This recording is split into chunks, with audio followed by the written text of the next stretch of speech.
Hello, and welcome to this week's episode of the Pickleball Crew. We are a group of pickleball fanatics based in southeast Louisiana and are passionate about all things pickleball everywhere. Our focus is to inform, acknowledge those who help build the game regionally, and promote tournaments in our area. We do our best to present this with a love of the sport, a sense of humor, and a lot of fun.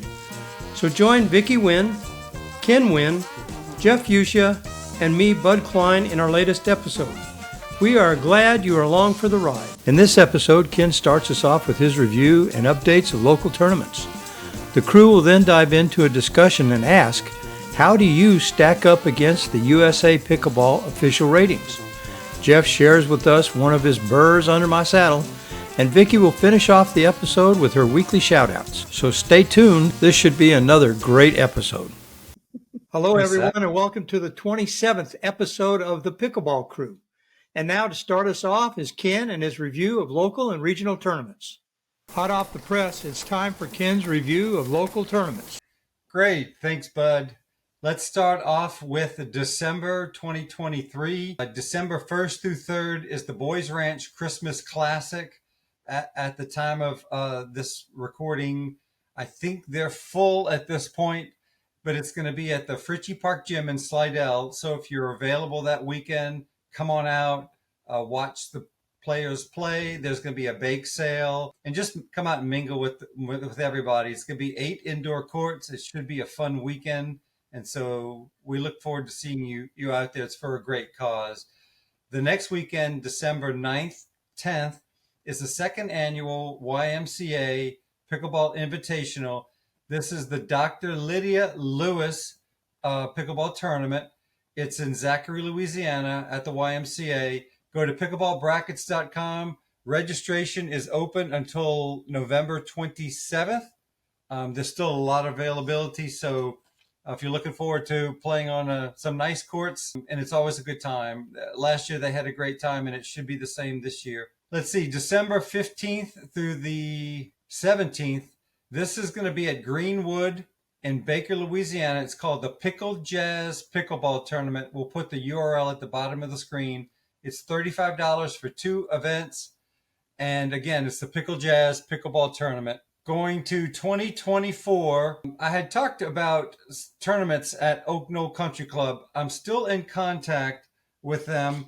It's Aubrey Duploy, who's actually leasing the tennis courts from the Oak Knoll Country Club. I've got that information, but I'm waiting to hear back from Aubrey or his assistant so that we can get some more information before continuing to kind of promote those tournaments, just to find out some details, because in pickleballbrackets.com, looks like there's 0 players registered so far. So I just want to get the information before promoting it. Let's see, February 23rd through 25th, the Canebrake Country Club. If you remember us talking about this, it was supposed to be in November.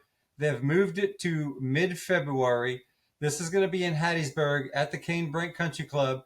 It's on pickleballbrackets.com. Registration is open now. Again, that's February 23rd through 25th. The next weekend, February 27th through March 3rd, is the Paddles at the Plex. This will be at Opelika. Registration will open on 12/18 for this. I skipped one, so I'm going to jump back. February 13th through 15th, and this is the new one that we introduced last episode. This is the Pickleball Jamboree. This is going to be at the Foley Event Center, Foley, Alabama. Registration will open within the next few days.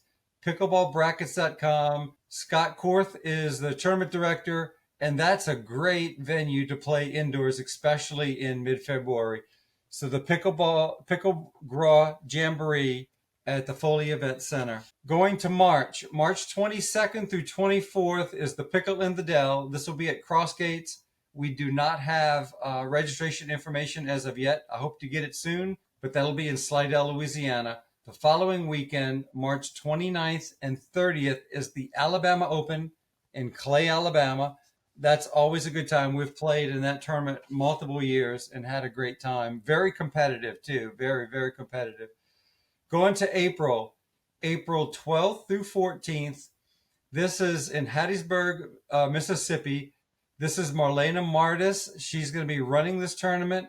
This is at Tatum Park, and it's the Young Life Organization and the Wesley Foundation for USM. It's outdoor. It's going to be on the 12th is open play and family night. The 13th of April is gender doubles, and the 14th will be mixed doubles. Go to pickleballbrackets.com. And the same weekend, April 12th through 14th, will be the Alabama Senior Games in Opelika, Alabama. And that'll also be on pickleballbrackets.com. If you have updates or a new tournament that you'd like us to talk about and promote, just send me an email, which will be listed at the bottom of the screen. So that's it for updates now. Back to you, Bud. All right, Ken, thanks for that update. And now we're going to jump into a discussion of how do you rate according to the USA Pickleball rating system. And starting us off is Jeff. Okay, we talked a little bit this week. There's always people coming to us, and then people in general just trying to figure out what their rating is. So we figured this week we would kind of go through a rating system, and it describes what a 3.0 is, what a 3.5 is, on up the ladder. And we're just going to kind of throw some ideas out there, and hopefully after people watch this, they will have a better understanding of ratings and where they fit in that system. So with that being said, I'm going to turn it over to Ken, and he's going to kind of get us started off walking up through the rating scale. Yeah, this is a great question. I'll tell you, with more and more people registering for tournaments, it's almost like tournaments should have a link or have this page as a part of their details, because there's a lot of new players that are signing up for tournaments, and they may be putting themselves in brackets because their friends are in the bracket or whatnot. And it's really kind of good for everybody to, in a way, self-rate. If you don't have a duper rating or a USTPR rating, to just kind of look through this list that we're going to talk about. And we'll put a link in the description, because this is USA Pickleball's official rating system. And we're just going to kind of talk through it from level to level. So with that said, let's start off with a 1.0 to a 2.0. So this is a player who has just started to play pickleball, but has no other sports background and really has a minimal understanding of the rules. And Vicki and I have taught many of the beginner classes at Pelican Park. And this is somebody who doesn't come to us with a tennis background, a racquetball background, a ping pong background, and really has intrigued by pickleball and wants to get involved. Any thoughts, guys, on a 1.0 to 2.0? No, just that those are the people that really and truthfully do belong in those beginner classes, that you can really get them. They are not even understanding the rules of the game. And I think all of you can agree that there are times when you go out to Pelican Park and play, and there's a family or a group of people, and you just know that they're out there winging it. They don't even understand. I had two young boys one day serving overhand. So it is very limited understanding of the rules even. And so these people truly do either need to be in beginner classes, or they can get some guidance too on YouTube videos for beginners as well. And I am going to say that for the most part, I think everybody out at Pelican Park is usually readily available and willing to help. So if ever you're out there playing, guys, and you don't know the rules, or you're having an issue or something, there's something you just need help with, grab somebody, because everyone out there is nice enough to help out. They understand, and they can get you the answers that you need. Okay, good point. Go ahead, Jeff. Yeah, I was just going to say, and really, I was just sitting there thinking, most people don't stay that are kind of serious about playing. They don't stay at that level very long. So that'll lead us into what's next, Ken. Yeah, so a 2.5 player, this is a player who has limited experience, but they can sustain a short rally with people of equal ability. And at this point, they have a basic ability to keep score and have little more understanding of the rules at this point. Right. Rallies probably are going to go 3, 4, 5 shots, maybe 6. If it goes too far. Yeah, they can hit the ball, but very limited control as to where it goes. It's usually up in the air. You don't find many at that level that hit low over the net. They hit it high over the net. It's almost like a lob back and forth. There's a lot of underhand ground strokes. I think this is somebody who's kind of feels good just to make contact with the ball, and can't really control the direction at all, other than the fact that it's in the area of the court for the most part, and sometimes it's not even in the area of the court. So, all right. So why don't you move on now, Ken, to the next level, which is going to be describing a lot of folks out there. Yeah. So the next level is a 3.0. So at this point now, you have the ability to hit medium pace forehand.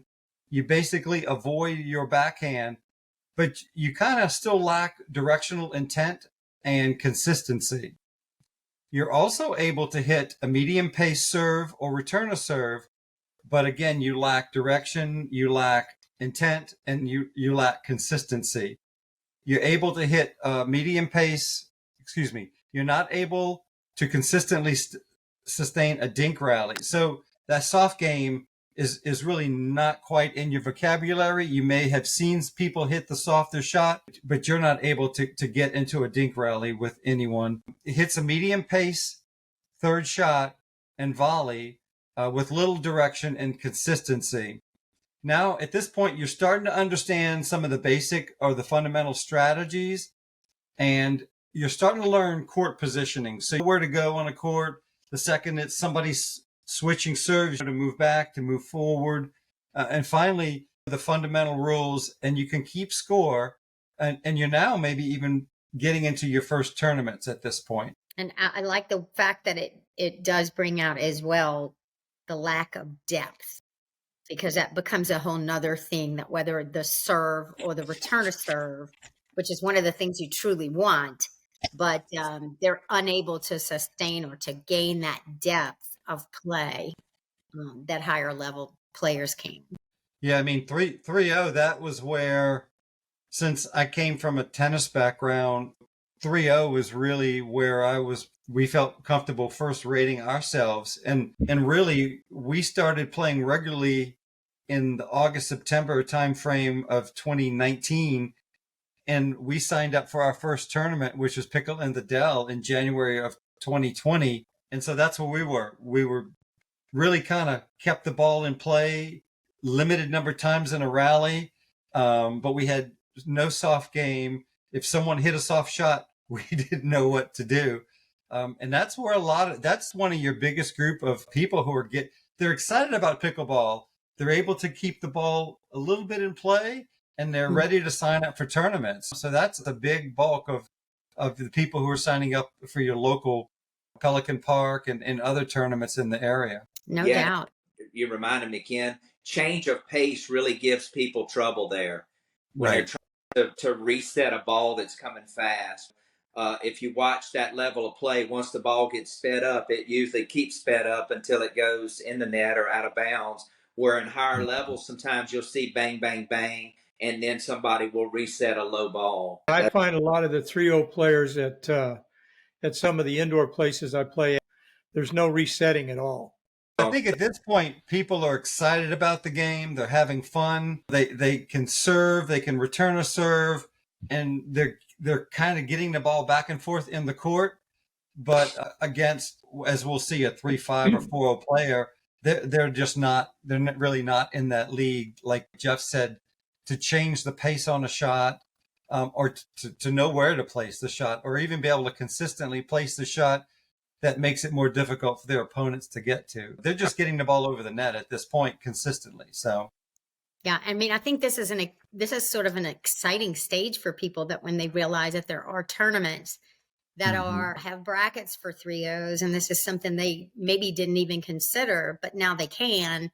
And by being able to stay in a little rally for 5 times or whatever it is, they feel like that's something that they can do. They're getting their serve in more consistently. So it's really an exciting time for some of these beginner players. And I think it's good to see. All right. So why don't you take us to the next level, Ken? So 3-5, you now have an improved forehand development with moderate level of shot control. You're learning backhand form, and you're starting to develop consistency, but may avoid your backhand if at all possible. You're consistently getting your serve, your return of serve in, but you may have limited ability to control depth. Increased consistency of a dink with limited ability to control height and depth of a dink. You can sustain medium dink rallies, and you're starting to understand the variation of pace in a dink. Now you're now developing a third shot drop as a way to get to the net, and you're able to volley medium pace shots, thereby developing control. You move quickly toward the no volley zone when the opportunity is there. You acknowledge the difference between a hard game and a soft game, and you're starting to vary your own shots during games. You can sustain short rallies, and you're learning proper court positioning, and you have basic knowledge of stacking. Yeah, we were talking about this last night. That used to be listed at the 4.0 level. So now it's even more important. There's a lot of folks out there that do not know how to stack, don't have a clue about it. So now in this description, if you're going to call yourself a 3.5 player, you need to start having basic understandings of stacking. And by the time you get to 4.0, you should be able to stack pretty consistently with very little trouble, I would think. Yeah. And again, we talk about a beginner 3.5 versus a higher level 3.5. That's the one group we discussed how much it varies from the beginning to the end. It's a huge transition period for a lot of people. You get into that 3.5 bracket and you can stay there for a good long while before you really feel like you have those skills nailed down to get you to that 4.0 level. So to me, this is an important stage to be in, to really do things like challenging yourself, focusing on some of those skills. Maybe you get out and you work on your backhand a little more during this stage. But again, I think a 3.5, what did we say last night? Like a 3.5-2 is unbelievably different than almost a 4.0 player. So I think also, in my opinion, you're going to find it very difficult to progress from a 3.5 to a 4.0 unless you commit yourself to a drilling program. I don't see how a 3.5 can achieve a 4.0 rating just playing rec ball, unless it's years of experience or just pure athletic ability. But for me, not that I'm saying I'm a 4.0 now, but I'm definitely somewhere in between, and I wouldn't be there had it not been for making that commitment to being involved in a serious drilling process. Right. yeah, And I think that ought to be included in the rating, quite frankly. That 3.5s are committed to that progression by being committed to a drilling program. there's so much to learn about slowing that ball down. And when you get out in rec play, and we say this all the time too, is that there's so many things that we work on. And we even tell our beginners this, that, look, we're going to teach you the right way to do these things. But when you get out to rec play, you're going to see a lot of hard hitting, and you may not see a lot of dink battles in rec play. So, and I think a lot of that does have to do, is a good point that you're making, Bud, to people who are willing to learn to make those changes and make those transitions, to understand that this is part of the strategy of the game. You can't sustain. To me, you can't sustain a dink rally without having drilled a lot. I mean, I don't see it. To me, it's just critical. Well, and at lower levels, Bud, the ball doesn't get to the dink rally very much. Well, I'm not, and I just use dink as an example. I'm just talking about shot selection in general, different shots. Same could be said for the baseline. Same could be said for making transition shots. You're just not going to become proficient at it by playing strictly rec ball, in my opinion. Right. I think the 3-5 rating, and this is in my opinion, just like this is all of our opinions, is to me it's the most transformative single Yes. rating. This You're is right. where you go from a 3-5-0. You're just starting to vary your shots with a soft shot, a hard shot, and you can kind of stay a little bit into a dink rally. But by the time you're at a 3-9-9, just prior to 4-0, this is where, to me, you make the biggest growth in changing your style of play from low end of 3-5 to the high end of 3-5. Absolutely true. You're starting to introduce new shots into your repertoire that you didn't have as a 3-0 player at all. So, but All right. Very So that's 3-5. So why don't you take us through a 4-0, Ken? Give that description. okay. So a 4-0, you're consistently hit a forehand with depth and control. You have improved stroke mechanics and has moderate success at hitting a backhand consistently. You place a high majority of serves and return of serves with varying depth and speed, and increased consistency with moderate ability and control of height and depth. So looks like you've got a variation of serves and you're getting them all in with a high degree of consistency. You may end a dink rally too soon due to lack of patience. Yeah. You're selectively mixing up soft shots with power shots to create an advantage with inconsistent results, though.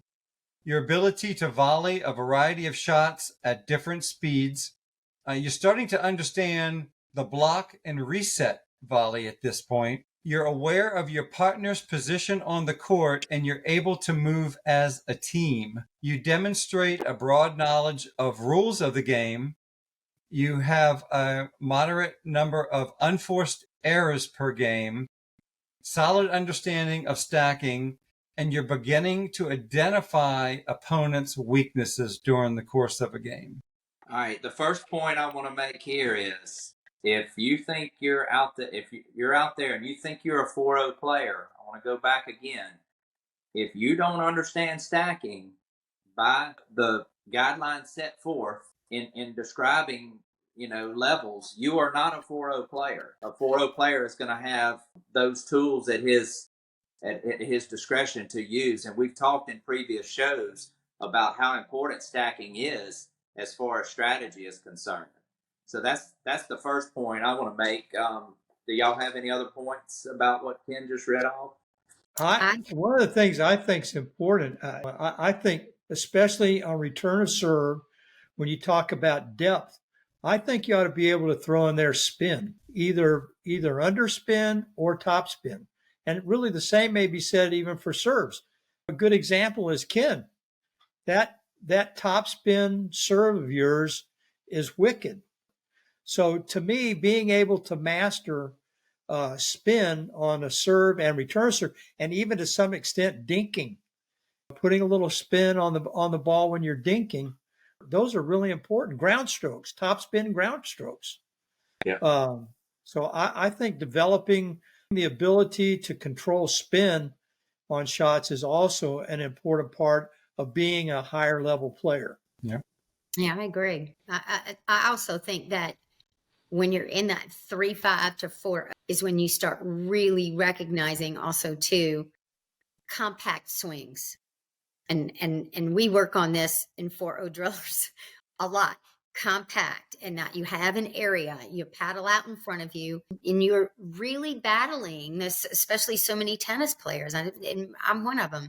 You are battling to go beyond the big swing. And so your volleys and blocks and things like that, you are perfecting. And obviously what they're saying in this description too is they are saying how important that volley and the blocking truly is, because that ball is going to come to you at varying different paces. So again, noticing how fast the ball, how hard it's coming. Is it coming with a spin? Is it not coming? You have to begin to recognize those things as you're moving into that 4-0 level, and learn to control that part too. Two things that jump out to me from reading this is one is you're playing more positional shots. So you're not only aware of where your partner's position is, but you're aware of your opponent's position on where you're placing the ball. And I think that's different than just getting the ball back over the net. And the second thing is unforced errors. So your focus is unforced errors.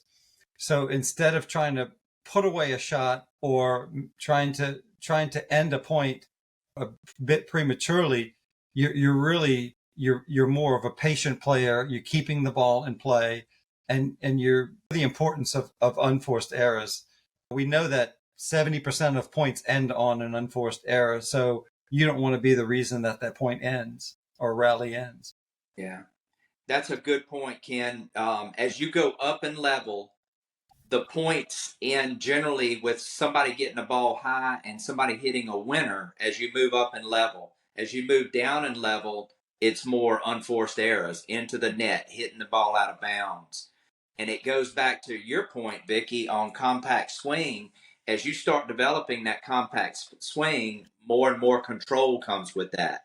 Mhm. So that can move you up in levels also. No doubt. And I go back to what Bud said. It does take drilling to know that, to understand, and to work at it. Yeah. Okay. So that covers 4.0 pretty good. We got one more to talk about, Ken. Yeah, let's cover 4.5. So at this point, you have a high level of consistency with a forehand.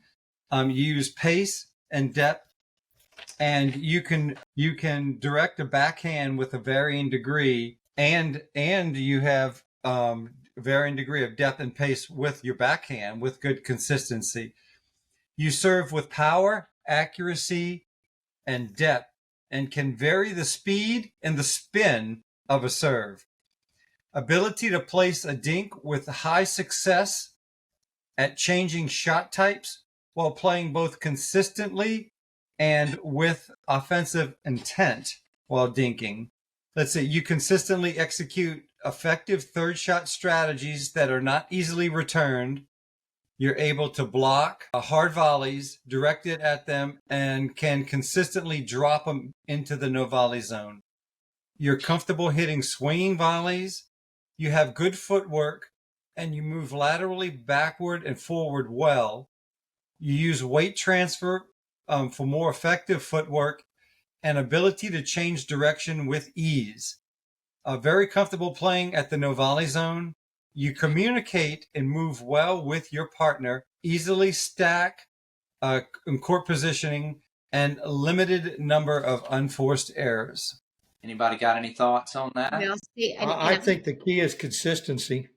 To me, when I play a higher level player, to me, when I walk off the court, the difference is always that person was more consistent than I was. I have the ability to do all of the shots.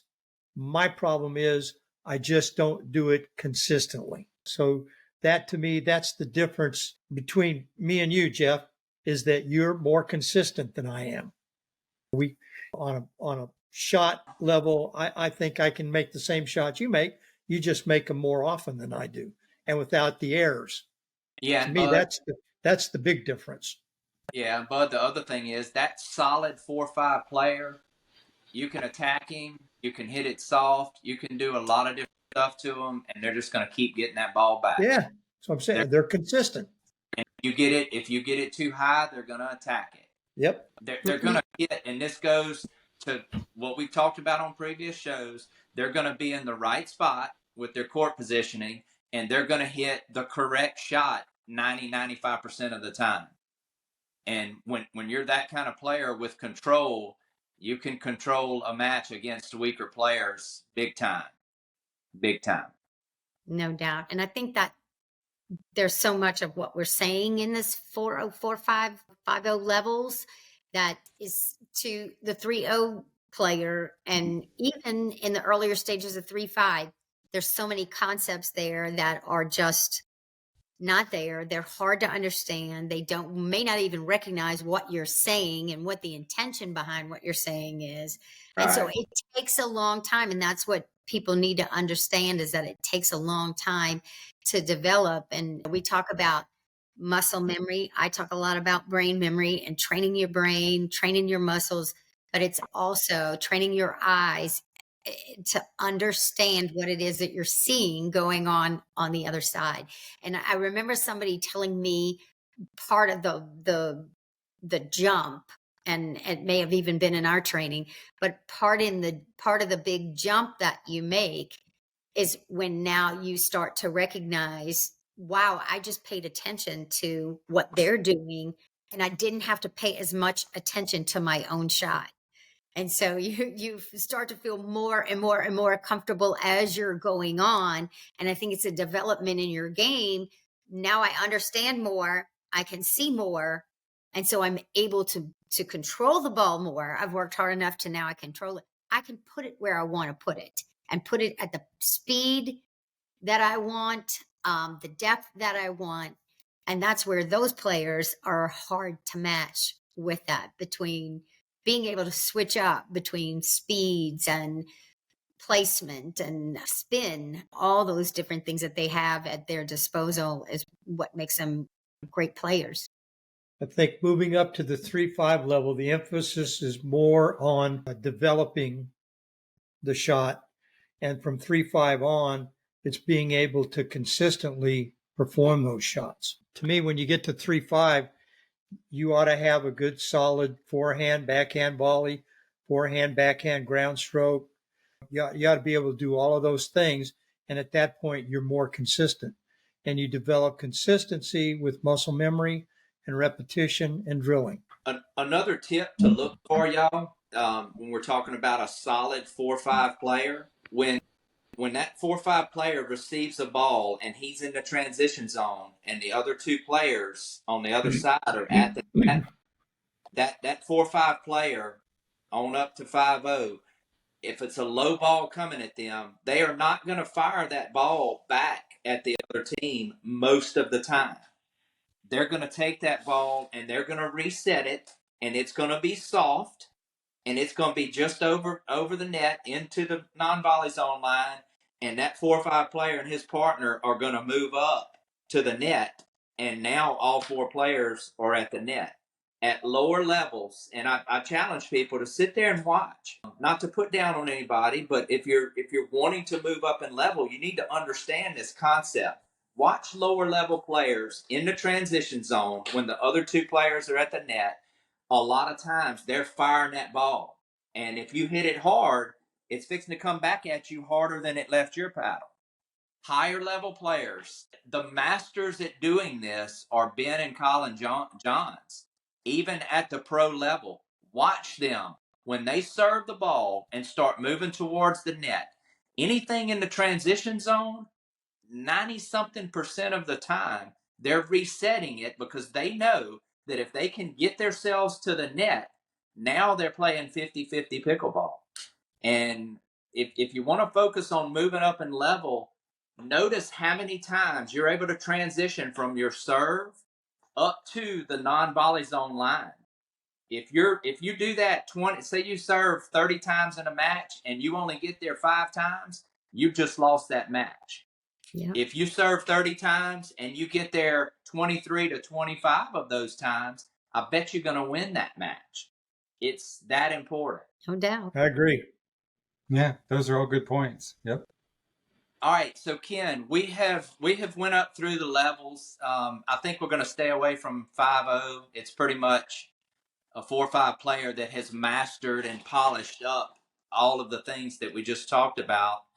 We talked about getting a real understanding of these levels and where you are, and just knowing and understanding that when you play with a player who is better than you, that can very often help up your game. You become a better player when you play with better players, but it also can give you a false sense of where you belong. If you're if you're signing up in a tournament, you've been playing with a 4-0, 4-5 player, rec play, and you're truly a 3-5 player, and you're going to a tournament, you don't have that 4 or 5 player next to you. It's a very different game. And so we No, wanted to add a little bit about that. yeah, no doubt. When you and a lot of it has to do with the better the player is beside you, the more they're going to put the ball where it's not in harm's way. They're going to hit the correct shots versus if you didn't have that player beside you, you would be in harm's way some. And if you do have that player, to Vicky's point, it's going to make you, let's say you're a 3-5 player, you're probably, when you're playing next to a 4-5, 4-0, 4-5, it's probably going to bring your level up some. But the point we're trying to make is don't let that confuse you with your level rating. I think if people will really take and read these things, the levels that we've been going through, if you take a hard look at your game and think, can I do those things? I'm just going to use myself as an example. I check most of the boxes, I think, not all of them, but most of them in 4-0. In 4-5, I probably check 3/4 of the boxes. So in my mind, that makes me a somewhere between 4-0 and 4-5 player. If I got a better player standing next to me, really good player, on that day, I'm probably a 4-5. If I've got just regular 3-5, something like that, I'm probably down 4-2, 4-3, something like that. And that's just me personally. But I mean, I know what I am. So and I've read through those since year 2 because I was really interested in trying to figure out what I was. Well, we get asked a lot from newer players or people who it's their first tournament. And sometimes we get asked from people who we don't know and we've never seen them play. And it does make it really difficult. But this process here, and like you're saying, take a look at the chart and really have a good look at yourself and what your skill level is. And that's going to give you a better idea of where you belong. Right. Right. Be real with yourself is the best thing I Yeah. can.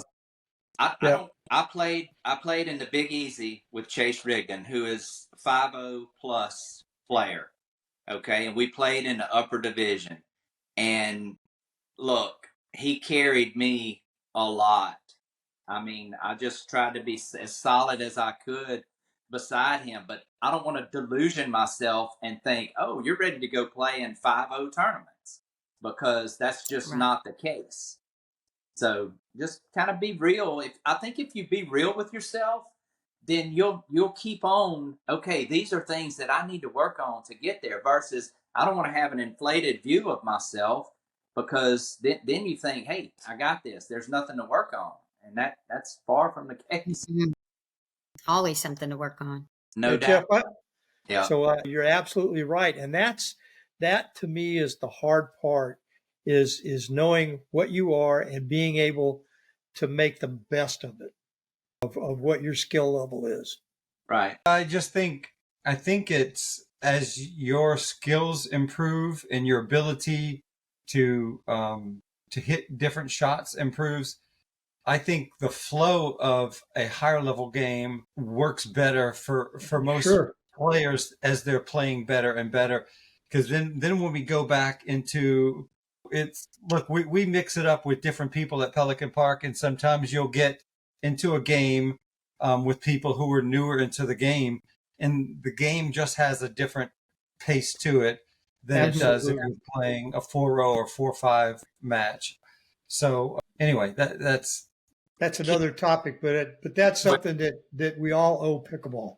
I love well, that. no, it is, but I think it's easier for a better player to excel in a higher level game than it is to Oh, excel sure. in more of a Yeah.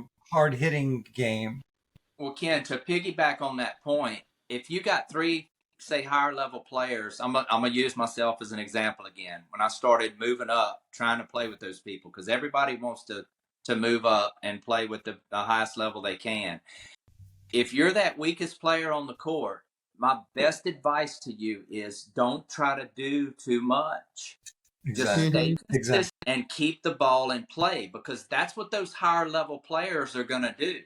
And if you're out there trying to rip forehand winners and this and that too quick, that's when those players, they don't do that. They don't do that at that level. So people that if you get the chance to get in some of those matches, don't feel like you got to do too much. And that's kind of a mouthful saying that, because you really feel like, hey, I'm here, I need to prove I can do something. Yeah. But really, it's just prove that you can just stay in the points. Stay in the Let that point. better player beside you decide when it's time to pick and choose, but don't go too quick. I was just going to say, and you need to be careful being the person on the other side as well too, because we've been in a few matches that we know the players are not as good, so we don't play like we normally do. We just sort of stay in it and have a little fun, try to send the ball back here or there, and we get comments of, look at that, we know we can compete with them now, or that sort of thing. So I think even in using rec play as a judgment for coming up with a rating position for yourself is really, really difficult. We know this whole process is difficult to start out with, because whether you're with Drooper, USA Pickleball, it can become complicated, and are some things that they're trying to work out on the national level right now with the rating systems. But I think Ken has always said, and especially even from our standpoint, that was, if you stay a little conservative, you can then make sure by playing in tournaments that this is where I belong. When you begin to find yourself mastering that level and you're on the podium, he says this all the time, you're on the podium every time, you need to bump yourself up. But move up. That's right. Exactly. So, but use your judgment. And I think it's difficult to use rec play as your judgment. And Ken, I'm sorry, I think that you had another thing you wanted to say, but No, I'll just piggyback on what you just said, and to be careful that just because you win one local tournament may not always mean some of the smaller local tournaments may not mean you're ready to move up, because playing in a regional tournament or a national tournament is a completely different animal than playing at a local park tournament. So just be careful and keep kind of spot checking yourself with what are the qualifications of moving up. Have I developed these other skills before moving up, as opposed to just saying, well, I won the local park tournament, I'm ready to move up to the next level. Just double check yourself and make sure you really feel like your game is becoming a little more rounded before you're ready to push yourself to the next level. right. And I think that there's a mental aspect to that you have to be careful with. And we're anxious and we want to do it, and we want to challenge ourselves to be up and let me move up a bracket. But like you're saying, from tournament to tournament, the competition is going to be different. And to me, if you're close to being there and you want to challenge yourself, go for it. You then understand, I may not end up on the podium. It's not about winning at this point. It is about understanding where I need to be to move up to that next level. But if you are really not ready and you get your clock cleaned out every match, you can't even compete in it. That can be very deflating. And I think that's why I want to throw out a little more caution out there to a lot of people who are anxious to do it. To me, it's not fun for the higher level players to do that. And it's certainly not fun when you're doing it. I would much rather be, and I think everybody here would agree, because we've all said this to each other multiple times, I would much rather lose a match 12-14, 11-9, or whatever else, than to get out there and lose 15-1 or 11-1, 11-0. That's just not fun. It's really not. And I'm not sure you learn a whole lot by doing that either. So learn how to be humble. True. Yeah. And go back and reevaluate. What did I decide to do to myself right there? Yeah. I don't think I think, again, go back, look at it and reevaluate, look at your game you are. I think it's as simple as let your success or failure kind of tell you where you should be. If you're in 4-0 and you're competing, you're almost making the podium, or you make the podium half the time, that's where you belong. If you're in 4-0 and you're getting that tail kicked consistently, then drop down to 3-5 and go at it in 3-5. But I think sooner or later, it's all going to fall into place. It's all going to come out in the wash. Yep, it does.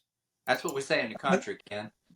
It's all going to come out in the wash. So I think there's one last little subtopic to this, and I think that is also finding a partner who can complement your game, because you can both be solid 4-0 players, but if you and your partner both have the same style of play that doesn't complement each other, you can easily lose to 2-3-5s that do play a more complementary game. You know, we talked in previous episodes of a left side player and a right side player. And look, it's Ben Johns and Colin Johns. Ben Johns takes 70% of the balls, and he's the aggressor, and Colin Johns is the resetter, and his job is to really keep that ball back in play. So it's having two right-handed players or two left-handed players. You may not fare as well, and that may drop your rating because you're just not being successful as a team. So sometimes it's even who you're playing with can affect your ratings positive and negatively. That's right. Good point. All right. Well, we hope that in this discussion, y'all were able to pick some things out that'll help you figure out where you're at in the rating system. To me, the main point is just be real with yourself when you read those descriptions. Get in a room and just get by yourself and just be real. It'll tell you where you're at, and don't fool yourself. I think some people have an inflated view of who they are, what rating they are, and I personally think it holds them back in their game. I just think you should always be looking at yourself and, okay, what am I not doing well? What do I need to do better? So hopefully today's discussion will help people to figure out better what they actually are. All right, crew, that was a great discussion. I'm sure a lot of our viewers will get a lot out of that. And now it's time to move along, and it's time for Jeff's Burr Under My Saddle. You're burr under my saddle, your thorn sticking in my side. All right. Burrs under my saddle, as we were talking before the show, they're getting harder and harder to come by. But I got one. I got one for this week. People, stop letting the net beat you. Okay? You got two opponents over there that you got to deal with. All right? Let's whoop up on them, but leave the net out of it. Okay? And in saying that, we've said this before, pro players and high level players that we've been talking about in this episode, they're gonna fight and get that ball up over the net most of the time. You're gonna see points in most of the time in high level play by somebody got it up too high and the ball got smashed. As you watch as it goes down in lower level play, that ball ends up in the net. And I think sometimes it's, I got it up and they crush the ball. And I've said this 100 times coaching people. Get it up and over and make them beat you instead of putting that ball in the net. You put the ball in the net, they don't even have to take a swing at it. We've all played in games where we saw, I got it up too high, that person slams it and it goes out or goes in the net. But if I put it in the net, the point's over. So, people, stop letting the net beat you. That's this week's Burr Under My Saddle. That's a good one. Thanks, Jeff. All right. And now it's time. Hey, Bud, I've got a shout out. All righty, Bud. This week, I'm going to give a shout out to all those people who are helping out with the Boys Ranch tournament, all those people who are helping out with the bake sale, or volunteering their time, and have donated items to the raffle and the silent auction. We could use more for all of you guys out there. There's still time. Let us know if you can help out in any way. It is for an unbelievably good cause. Thomas does such an amazing job with those boys. They love pickleball, and they absolutely love all the pickleball friends. They'll come run up to you, tell you hello once they know who you are. Very sweet young men, and we really want to do a good job and help them out, so it's not too late. So thank you to all those who have volunteered to do it, and hopefully we'll hear from a few more. And that's it, Bud. All right, Vicki, thanks for that shout out. If nobody has anything else, I think it's time for us to close out this episode. So say good night, everybody. Good night. Everybody. Good night. Hey, from the Pickleball crew, thanks for watching, and we'll see you all next week.